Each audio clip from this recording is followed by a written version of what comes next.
لیکن جب قرآن کریم کی آیات کو آؤٹ آف کانٹیکسٹ دیا جاتا ہے تو وہ اللہ بچائے تحریف تک بات پہنچ جاتی ہے. تو اس مقدمے کے تناظر میں جو مبارک ثانی کے کیس میں ہماری بالکل سمجھ سے باہر ہے، اور کوئی بھی آدمی جب اس کو پڑھے گا ان آیات کو اور اس کے بعد آپ کا یہ ریمارک پڑے گا کہ اگر یہ آیات ذہن میں ہوتی اور آئین کی دفعات موجود ہوتی تو یہ مقدمہ درج ہی نہیں ہونا چاہیے تھا.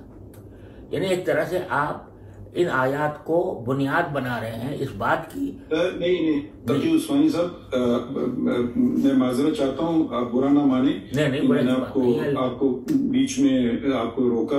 اگر ذرا سی وضاحت یوں کر دوں، یقیناً ہمیں بہت سارے وہ ملے کاغذات جن لوگوں کو ہم نے نوٹسز دی، صحیح ہے، اور اگر جتنے نکات ان میں تھے ان سب کو اگر ہم اٹینڈ نہیں کر پائے تو اس میں میری کوتاہی ہے، مگر پھر تو وہ فیصلہ نہیں ہوتا، وہ تو ایک کتاب بن جاتی.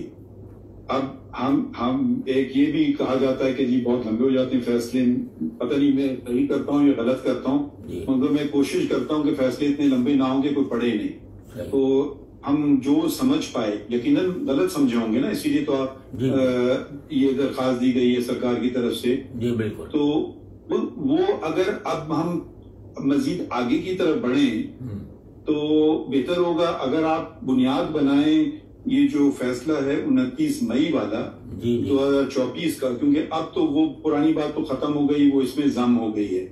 تو اس میں جو آپ سمجھتے ہیں نقاص ہیں، غلطیاں ہیں، یا آپ کے اعتراضات ہیں جو آپ لفظ بہتر سمجھنا چاہیں، تو پھر آپ برائے کرم آپ تجاویز دیجئے، ہماری رہنمائی فرمائیے، اور اگر ہمیں سمجھ نہیں آئی بات تو ہم سے سوال پوچھ لیں گے اور پھر کوشش کریں گے کہ بہتری کی طرف چلیں.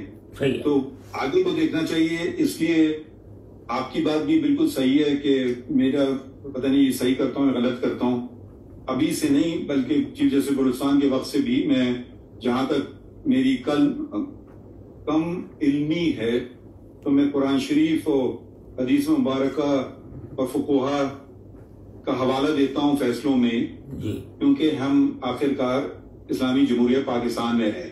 بے شک. اب دوسرے ملک اپنے ملکوں کے حوالے دیتے ہیں، تو ہماری جب تاریخ اتنی زبردست تاریخ ہے تو ہم اپنے حوالے بالکل نہیں دیتے ہیں.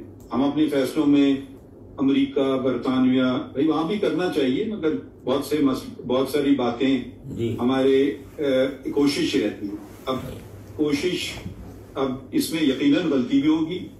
وہ شخص سب سے بہتر ہے جو کہ کوئی کام نہ کرے، اسے غلطی بھی نہیں ہوگی. میٹرک ایگزام مت ہو تو میٹرک میں فیل ہونے کا چانس ہی نہیں ہے. تو یہ میں کبھی اپنے آپ کو نہیں سمجھتا ہوں کہ میں غلطی سے بالاتر ہوں، اور اسی لیے آپ کو زحمت دی، اور ہم بہت مشکور ہیں کہ آپ کانفرنس اٹینڈ کر رہے ہیں اور اس کو چھوڑ کر کے آئے ہماری رہنمائی کے لیے.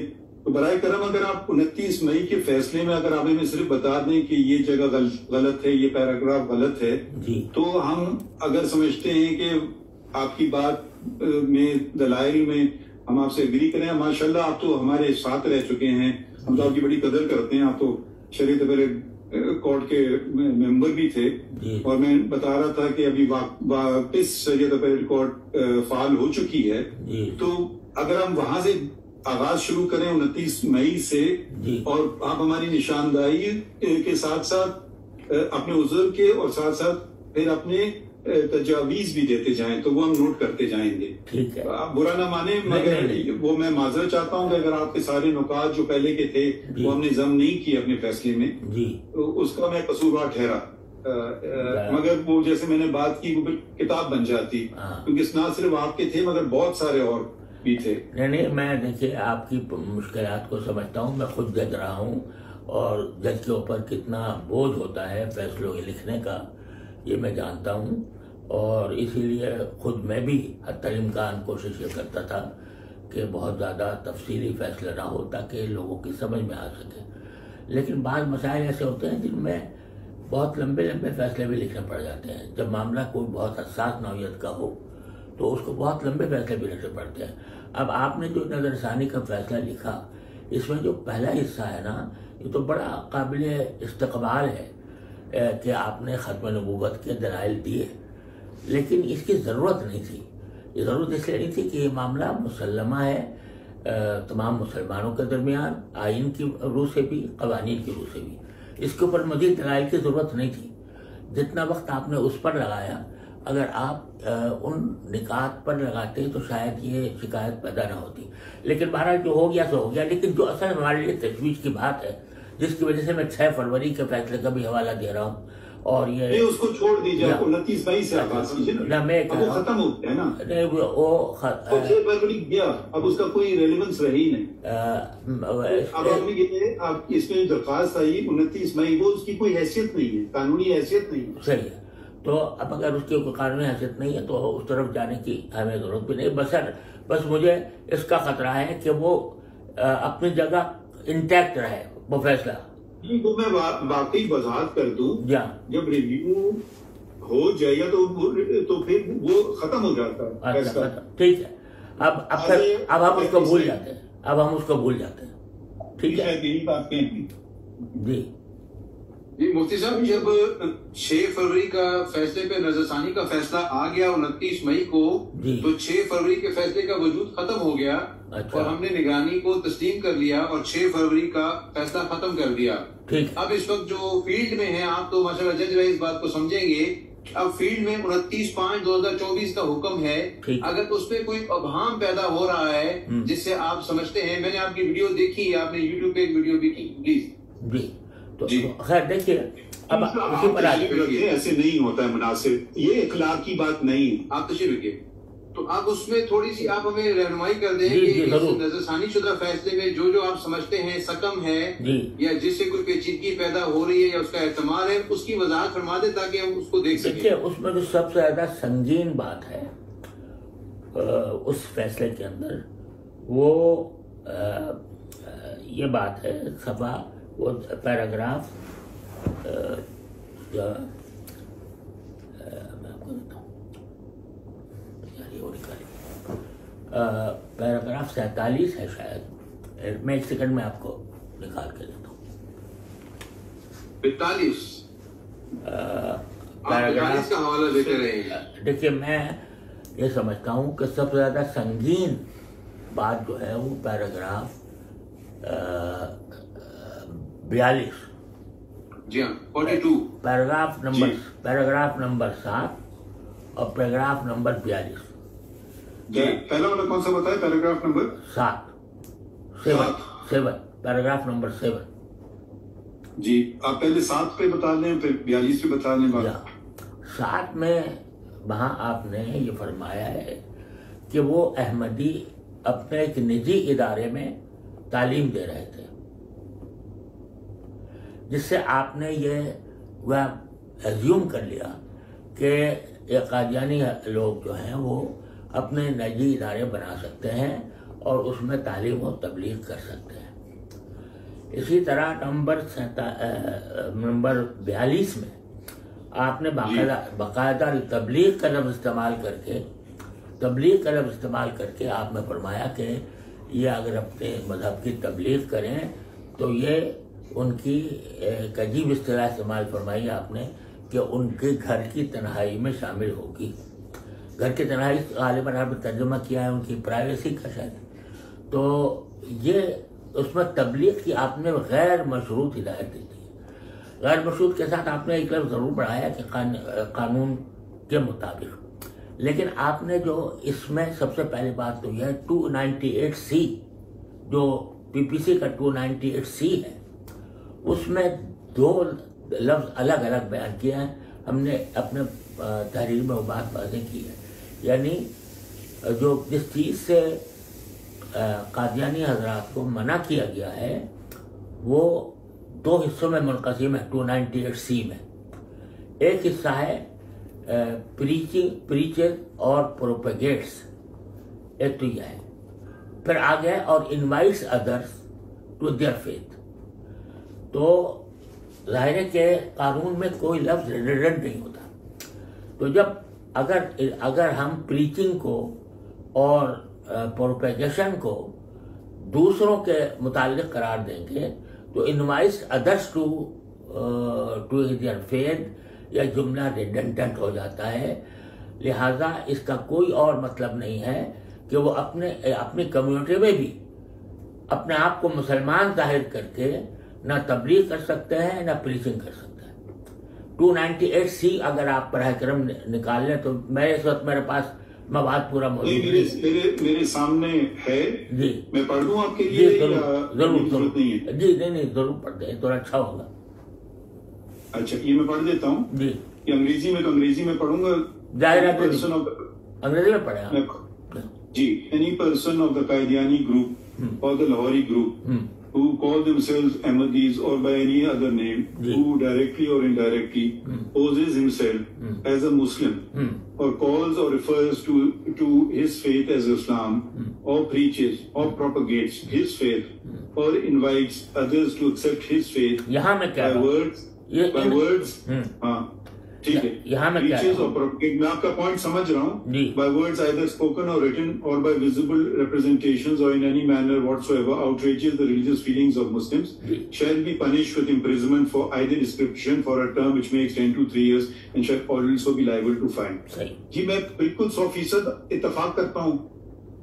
اب مطلب آپ کہہ رہے ہیں کہ یہ 2 پیراگراف یہ اس میں ابہام ظاہر کر رہے ہیں کہ یہ کہیں یہ 298C کے برعکس ہے.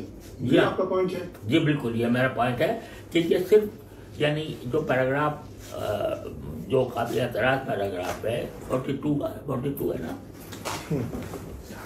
اگر یہ ہم ان کو وضاحت کرتے ہیں دیکھیے 42 ہے یا کچھ اور ہے. ان کلیئر کلیش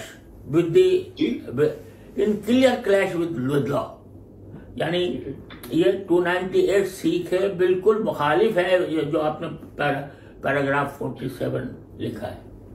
نہیں آپ کہہ رہے ہیں کہ 2 پیراگراف کو وہ ختم کر دیں یا کلیریفائی کر دیں, کیا آپ فرما رہے ہیں؟ یہ دیکھیے اگر بات کو مختصر کیا جائے تو میری گزارش یہ ہے کہ پیراگراف نمبر 7 یہ پورا حذف کیا جائے. ٹھیک ہے. اچھا پیراگراف 42 اس کو مکمل حذف کیا جائے. اور اس کے جو متعلقات ہیں یعنی بعض جگہ کئی جگہ اس چیز کا حوالہ آیا ہے, وہ اگرچہ یعنی ضمناً آیا ہے لیکن اگر آپ اس کو حذف کر دیں گے تو امید ہے کہ وہ خود بخود ختم ہو جائیں گے. لیکن جو سب سے اہم چیز جو میں چاہتا ہوں آپ کی خدمت میں اس کی تجویز پیش کرتا ہوں وہ یہ ہے جناب. آپ مجھے شرمندہ نہ کریں, ہم آپ کی بڑی قدر کرتے ہیں. نہیں بہت شکریہ. آپ میرے بڑے ہیں, بزرگ ہیں. بہت شکریہ. آپ بالکل بغیر جھجک کے ہمیں بتائیے. جی انسان غلطی کا پتلا ہے اور میں تو صرف بتا دیں کہ یہ آپ نے بڑی اچھی بات کی. یہ 2 پیراگراف ہیں اور اس کے متعلقات جو باتیں آپ کہہ رہے ہیں آٹومیٹکلی ختم ہو جائیں, وہ ختم ہو جائیں. اب میں ذرا سا اور تھوڑا سا آگے بڑھتا ہوں. اور دیکھیے میں یہ چاہتا ہوں کہ جب دیکھیے ایک آپ نے دیکھا کہ یہ مسئلہ کتنا حساس ہے, اس کا اندازہ تو آپ کو ہوا ہوگا. اور ساتھ ہی یہ بات بھی کہ ہمارے ایمان کی ایک بہت بڑا اہم عقیدہ ہے. اور اس کے اوپر آپ نے دیکھا کہ کتنا بڑا فیصلہ آئین پاکستان نے کیا, کس طرح اس کے وہ ترمیم دستور کے اندر کی گئی. تو اس میں ہم جب کوئی مسئلے میں الجھ گئے ہیں کہیں تو ہمیں محض ٹیکنیکلٹیز کی بنیاد پر بات کو بے دلی سے نہیں کرنا چاہیے, بلکہ جب نظر ثانی کریں یا کسی غلطی کی کریکشن کریں تو کھلے دل کے ساتھ کریں. اور اس کے لیے میں کہتا ہوں کہ ان 2 پیراگراف کو حذف کرنے کے بعد ان کے متعلقات خود بخود حذف ہو جائیں گے. میں یہ چاہتا ہوں کہ 49C جو آخری جو آرڈر کے کلمات ہیں نا 49C جو ایک طرح سے آپ نے پورے فیصلے کا جو آرڈر نکالا ہے وہ ذرا برائے کرم اپنے سامنے رکھ لیں. جی جی رکھیے. 49C یا جی میں نے یہ ہاں 49 جی ہوا نا جی. جی فرمائیے. اچھا اسم کو میں نے اس کی جگہ ایک عبارت تجویز کی ہے. جی فرمائیے. وہ یہ کہ جہاں تک اس مسئلے کا تعلق ہے کہ پیش نظر مقدمے کے ملزم پر مجموعی تعزیرات پاکستان کی دفعہ 295B 295C 298B 298C کا اطلاق ہوتا ہے یا نہیں ضمانت کے اس مقدمے میں، جبکہ ملزم کا ٹرائل ابھی باقی ہے، ہم یہ مناسب نہیں سمجھتے کہ اس پر کوئی فیصلہ دیں، کیونکہ ٹرائل کورٹ میں ابھی مقدمہ چل رہا ہے. ٹرائل کورٹ کو چاہیے کہ ہمارے فیصلے مورخہ 6 فروری سے متاثر ہوئے بغیر مقدمے کی کارروائی جاری رکھے اور تمام حالات مقدمہ کو سامنے رکھتے ہوئے اس بات کا فیصلہ کرے کہ ملزم پر مذکورہ دفعات کے تحت جرم بنتا ہے یا نہیں، خالص میرٹ پہ اس کا فیصلہ کرے، اور اس طرح نظر ثانی کے تمام درخواستیں جزوی طور پر منظور کی جاتی ہیں. یہ آپ اتنی جلدی میں لکھ نہ پایا، آپ یہ میں ابھی عبارت بھیج دیں گے ہمیں؟ جی ضرور. میں ابھی جو صاحب میرے رابطے میں ہیں میں ان کو بھیج دیتا ہوں. ٹھیک ہے. مزید کوئی بات؟ جی میں یہ چاہتا ہوں کہ میں گزارش یہ ہے کہ اس معاملے کو زیادہ لٹک گیا یہ، اور یعنی اس کی وجہ سے اضطراب انتشار یہ پیدا ہوا.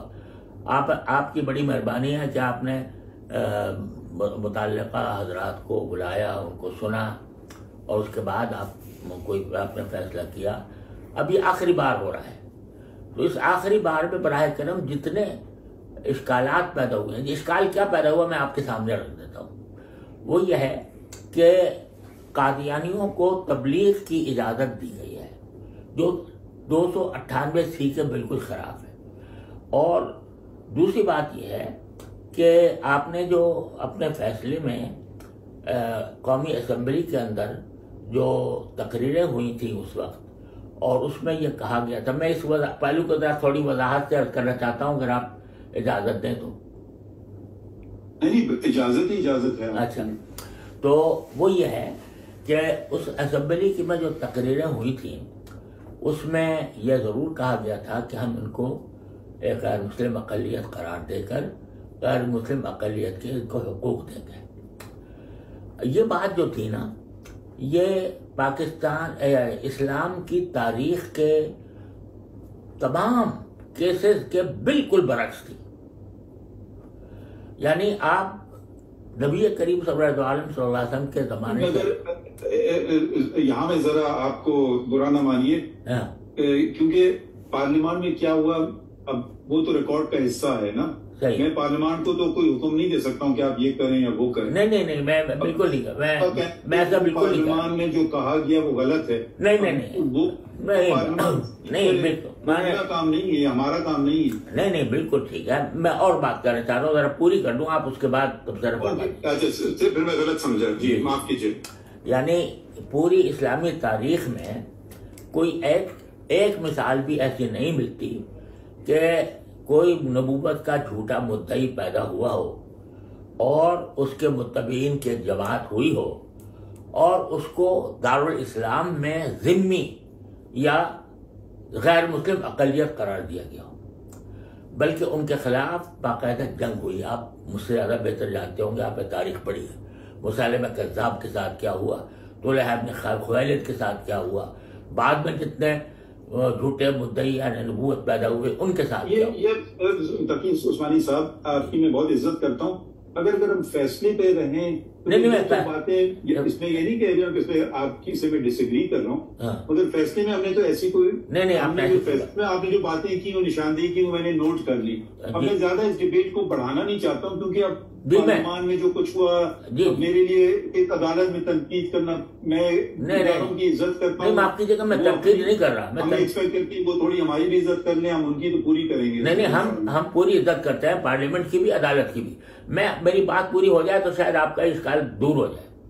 میں کہہ رہا ہوں کہ تاریخ اسلام میں کہیں بھی کسی مدعی نبوت یا اس کے پیروکاروں کو ذمی کی اصطلاح کے طور پر یعنی غیر مسلم اقلیت کے طور پر مانا نہیں گیا، لیکن پاکستان واحد ملک ہے کہ اس میں یہ کہا گیا کہ چونکہ پاکستان یہ جنگ کے ذریعے نہیں حاصل کیا گیا بلکہ جمہوری طریقے پر اور انتخابات کے ذریعے حاصل کیا گیا ہے، لہذا ہم اس غیر مسلم اقلیتوں کے ساتھ بہتر سلوک کرنے کے پابند ہیں اپنے اس معاہدے کے تحت جس کے تحت ہمارا پاکستان بنا تھا۔ لہذا آپ دیکھیں گے کہ شروع سے جب سے قادیانیوں کے خلاف کوئی تحریک مسلمانوں کی شروع ہوئی ہے، چاہے وہ علماء کی طرف سے ہو یا کسی اور طرف سے ہو، اس میں یہ نہیں کہا گیا کہ شریعت کا اصل حکم ان پر نافذ کیا جائے، یہ زندیق ہے، بلکہ یہ کہا گیا کہ ہم ان کو غیر مسلم اقلیت تسلیم کرنے کو تیار ہیں۔ یہ گویا ایک طرح سے رعایت دی گئی قادیانیوں کو کہ اگر وہ اپنے آپ کو غیر مسلم تسلیم کر لیں اور غیر مسلم تو ہم ان کو غیر مسلم اقلیت کے تمام حقوق دینے کے لیے تیار ہیں۔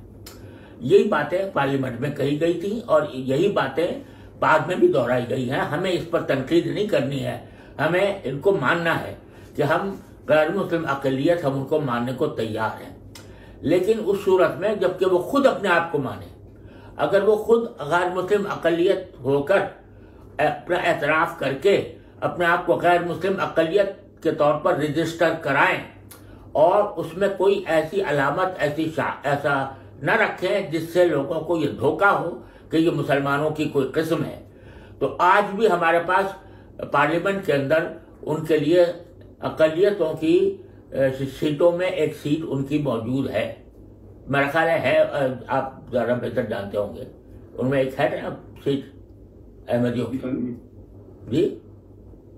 جی ہوتی تو تھی، میں ابھی چیک کر کے بتاتا ہوں آپ کو، تو ایک سیٹ ان کے موجود ہے۔ اسی طرح سے اقلیتوں کا ایک بورڈ ہوتا ہے، اس کے اندر بھی ان کی سیٹ موجود ہے۔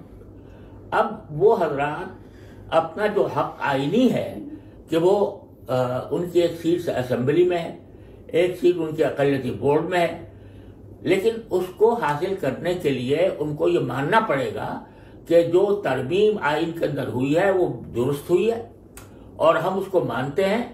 ہم اپنے آپ کو غیر مسلم اٹارنی جنرل صاحب سے معاونت اس پوائنٹ پہ کر لوں۔ جی آپ فرمائیے کہ prior to the 17th amendment آپ اردو میں فرمائیے جی 17ویں ترمیم سے پہلے تو مخصوص کی گئی تھی اقلیتوں کے لیے ان کے مذہب کی بات کر لیں۔ جی سر، یہ قادیانیوں کی بات کر لیں۔ جی تھی 2002 تک تھی، آخری اسمبلی جو 97 کی تھی اس میں تھی۔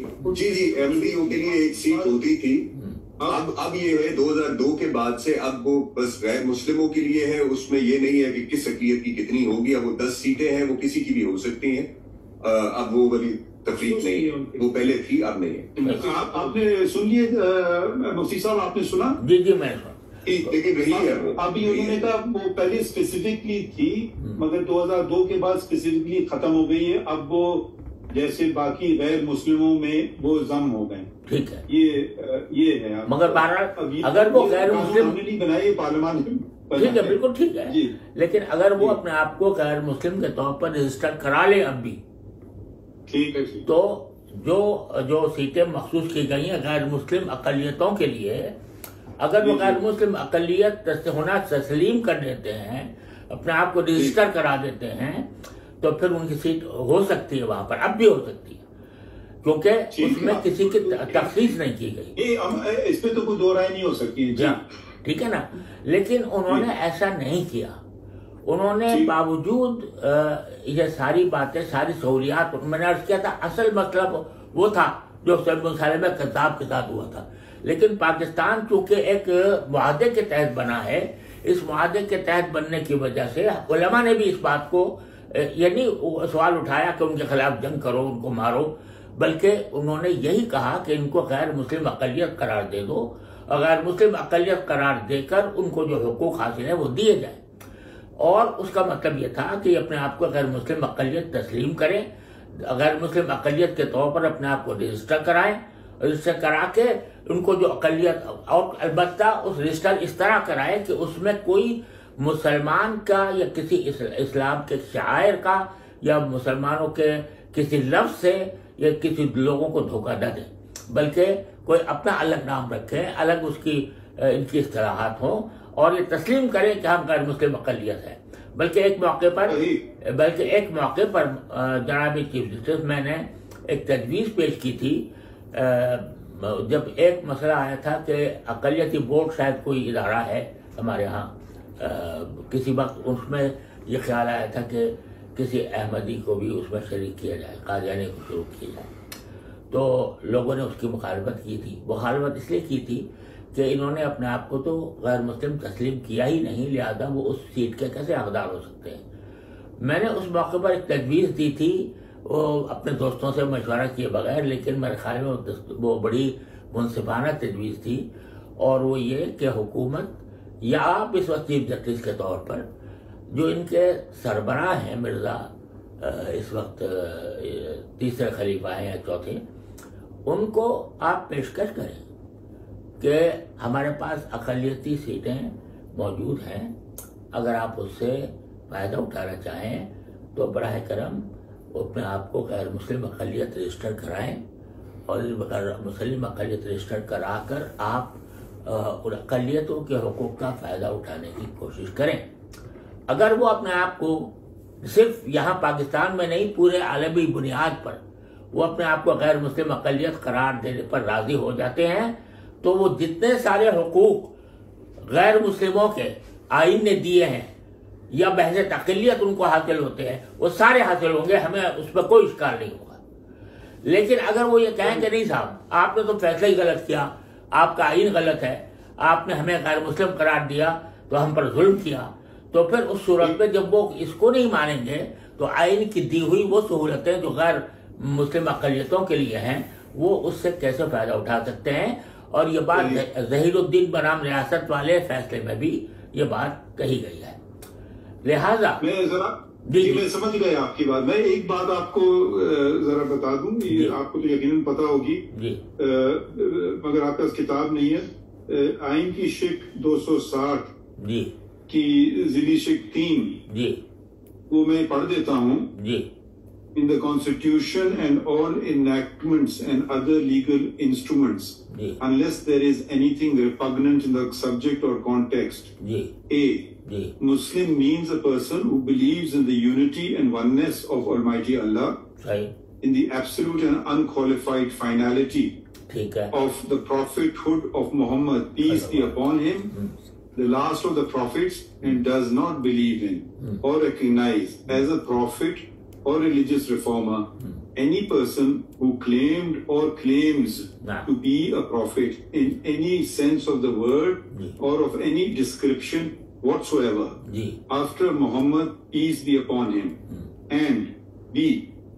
Non-Muslim means, یہ تو مسلم کی انہیں تعریف کر دی آئین نے، and non-Muslim means a person who is not a Muslim and includes a person belonging to the Christian, Hindu, Sikh, Buddhist or Parsi community, a person of the Qadiani group or the Lahori group who call themselves Ahmadis or by any other name, or a Baha'i, and a person belonging to any of the scheduled caste. تو آئین نے تو اس کی بالکل وضاحت کر دی ہے، اس میں تو کوئی دو ہماری رائے کیا ہے، یہ تو ہم سب پہ ہم پابند ہیں، کیونکہ ہم حالفی اٹھاتے ہیں آئین پہ، تو مطلب یہ تو مجھ پہ بھی یہ بالکل پابند کر دیا ہے سب کو، بالکل صحیح، نہ صرف کہ پوری ریاست کو، بالکل صحیح، شہری رہتے ہیں سب کو پابند کیا ہوا ہے، بالکل بالکل صحیح۔ تو اس کو وہ یہ ابہام کی بات نہیں ہے، کیا ہے نہیں، دیکھیے میں نے پڑھے دو شکیں پڑھی، ہاں اس میں کوئی ابہام نہیں ہے، یہ آئین میں کوئی ابہام نہیں ہے، لیکن اس کی ایپلیکیشن اس معنی میں کہ کون سی غیر مسلم اقلیت کو وہ حقوق حاصل ہوں گے۔ میں سمجھ گیا آپ کی بات، جی یہ بات سمجھ گیا۔ مزید کوئی بات ہے تقی صاحب، کیونکہ آپ کو مجھے پتا ہے آپ کو سیمینار اٹینڈ کرنا ہے اور آپ نے ہماری رہنمائی کی، تو بتائیں، آپ نے بہت بہت شکریہ جی۔ اور کوئی بات ہے؟ بس میں یہ جو آخری بات میں نے آپ سے کہی تھی، آپ نے کہا تھا میں لکھ کر بھیج دوں، کہ یعنی ایک تو میں 42 کو حذف کرنا چاہتا ہوں، اور ایک پیراگراف 17 کو اور سات ذکر کیا 7 ہاں پروگرام 7 وہ پروگرام 7 ذرا معافی آپ نے کچھ اور پڑھا وہ آپ ہمیں ٹیکسٹ بتائیں گے. میری گنتی بہت ذرا کمزور ہے معاف کیجیے گا. تو پیراگراف 7 اور پیراگراف 42 اس کو تو میں نے حل کیا کہ مکمل حذف کیا جائے. اور ماشاءاللہ پوچھ سکتا ہوں کہ عمر کیا ہے یا نہیں پوچھ سکتا؟ نہیں ضرور پوچھیں. اجازت ہے. یہ اکتوبر آنے والا ہے, اس میں میری میلادی یعنی شمسی حساب سے میں 82 سال کا ہو جاؤں گا. اچھا چلے, میری بھی سالگرہ اکتوبر میں ہوتی ہے. اچھا ماشاءاللہ. تو آپ کو اللہ تعالیٰ مزید عمر کرے اور تندرست رکھے. آپ کی کتنی عمر ہے؟ رہنمائی کرتے رہیے گا. جی ہم تو حاضر ہیں جناب. ہم تو 17 سال یہاں رہے ہیں آپ کے سپریم کورٹ میں. اچھا بس ایک ذرا سا اگر میں یہ عدالت کے دروازے میں تو شک کھلا ہی رہتے ہیں. کسی کو کوئی بھی بات ہے, اب دیکھیں درخواست دی ہم نے فوراً لگا دی, کوئی چھپائی نہیں, کوئی دبائی نہیں, فوراً لگا دی. بہت اچھا. پہلے بھی آئی تھی درخواست. اب یہ ضرور آپ کہہ سکتے ہیں کہ فیصلے پر تنقید آپ کا حق ہے, نہ صرف حق ہے بلکہ میرے خیال میں تو آپ رہنمائی کرتے ہیں. مگر اگر عدالت میں آئیں گے یہ غلط ہو گیا ہم دیکھ لیں گے اس میں غلطی ہے نہیں ہے, تو بہت بہت آپ کا شکریہ کہ آپ نے ہماری رہنمائی فرمائی. اگر کوئی اور بات نہیں ہے تو پھر میں دوسرے. نہیں بات کوئی اور نہیں ہے, بات کو اور نہیں ہے.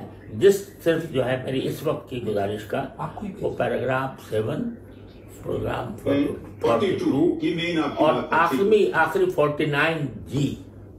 ٹھیک ہے, وہ میں ٹیکس آپ بھیجیے گا, میں آپ کو بھیجتا ہوں. میں یعنی دیکھیں میں صرف یہ گزارش کرنا چاہتا ہوں کہ اب اگر آپ کوئی فیصلہ دیں نا تو وہ فیصلہ براہ کرم پورے دل سے دیجیے, اور اس میں کوئی ایسی چیز نہ رہنے دیجیے کہ جس کی وجہ سے یہ سمجھا جائے کہ یہ بے دلی سے بات کی گئی ہے. تو یہ کیا کی گئی کہ بے دلی سے بات کی گئی. آپ کھل کر دیں. اگر فرض کرو آپ جیسے نہیں, آپ ماشاءاللہ نہیں, میرا مطلب یہ ہے کہ آپ ماشاءاللہ آپ نے خود ظاہر کیا کہ آپ کو اپنی کسی غلطی سے اعتراف کرنے میں کوئی تعامل نہیں ہوتا. یہ اتنی اچھی صفت ہے کہ نہیں, یہ میں تو پھر گناہگار ٹھہرا اگر میں یہ کہوں کہ جی بھائی غلطیاں, یہ تو آپ کا یہ آپ کے بات ہے. تو میں روزانہ یہی آپ سے کہہ رہا ہوں, یہ میری دعا رہتی ہے کہ اللہ تعالیٰ میرے کو اب نہ جاننے طور پہ ہم پتہ نہیں کتنی غلطیاں کر بیٹھتے ہوں. صحیح بات.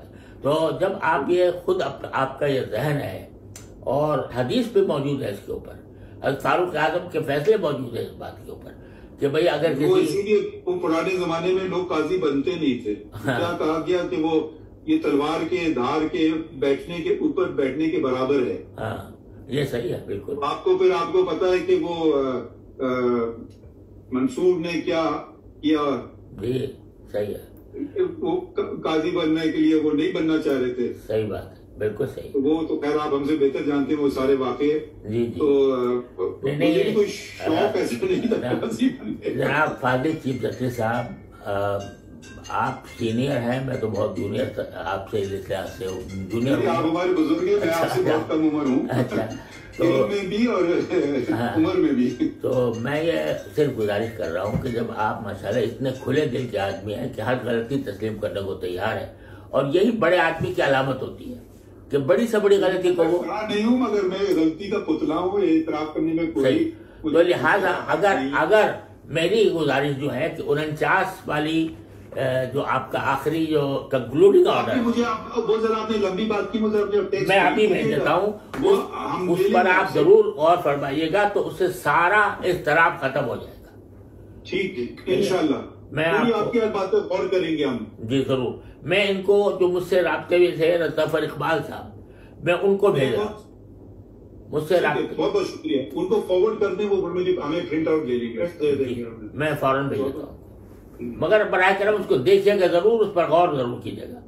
جی ضرور دیکھیں گے انشاءاللہ. آپ کو زحمت دی ہے اسی لیے تو نہیں بلایا کہ بغیر غور کیے.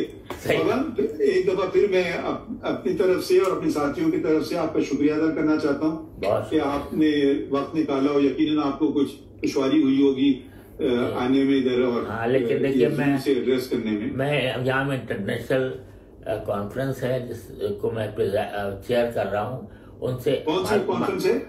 یہ ہماری ایک کانفرنس ہے، Shariah council for the Islamic financial institutions, تو وہ کچھ اسٹینڈرڈز تیار کر رہی ہے اسلامک فائنانس کے، تو اس اسٹینڈرڈز کا تیار کرنے میں 20 ملکوں کے علماء اس میں شریک ہیں، اور یہ 30 سال سے کر رہی ہے۔ اس کے اوپر یہ سمجھے کہ تقریباً 2000 صفحات کی اسٹینڈرڈز سارے اسلامک بینکس کے لیے کہ وہ کس طرح کام کریں گے وہ تیار کیے گئے ہیں اور کیا کیا جا رہے ہیں۔ بہت ہی دیدہ ریزی کا کام ہے، تو وہ اس کو میں چیئر کرتا ہوں۔